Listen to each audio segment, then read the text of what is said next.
¿Qué tal, amigos? Un pequeño vídeo es una entrevista que le hace John Anderson a Douglas Murray y habla sobre la inmigración en Australia y en el Reino Unido y las consecuencias que tiene la inmigración que les está llegando, como está llegando a España, de forma desordenada y las consecuencias que tienen para esos dos países. En ese vídeo, está en inglés, subtitulado en español, incluso se habla de la posible intervención del ejército.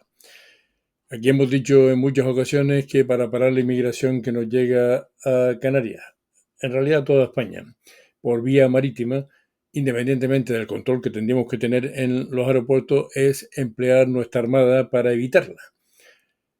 Piensen en lo que dice este hombre y en lo que tendrá que hacer España antes o después, también en esos países, para evitar el colapso de la civilización occidental. But clearly they've lost control of the streets. Now, is it time to send in the army at some point? Probably yes. But if the army will not be sent in, then the public will have to go in, and the public will have to sort this out themselves. And it'll be very, very brutal. I don't want them to live here. I don't want them here. They came under false pretenses. Many of them came illegally and continue to come illegally, and we don't want them here. And I'm perfectly willing to say that because it needs to be said.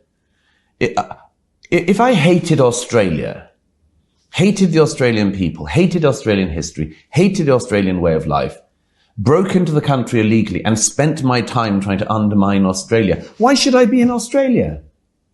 Why? What would I have brought the country? What benefit?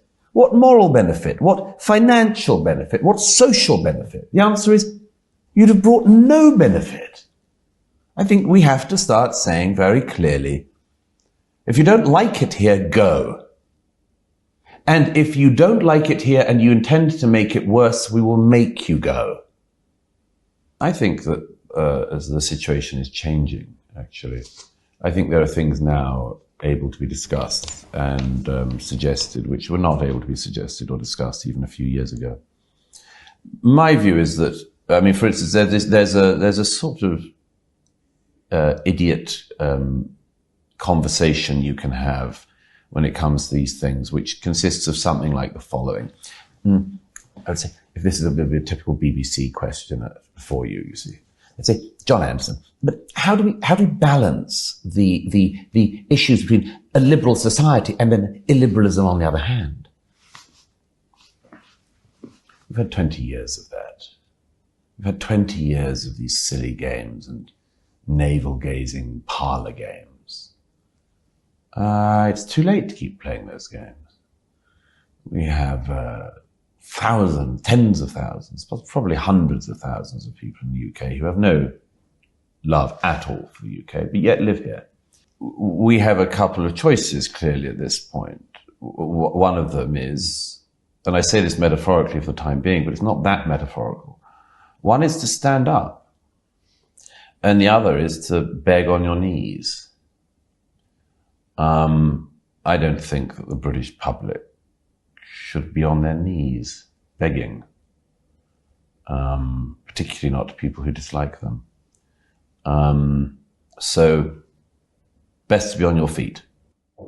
And I know that the British soul is awakening and stirring with rage at what these people are doing. These people came into our house. Many of them broke into our house illegally. Many of them were never wanted here. And they have come here. They have betrayed all of our attempts at hospitality. They've spat in our faces, and now they want to trample everything we have underfoot. No. No.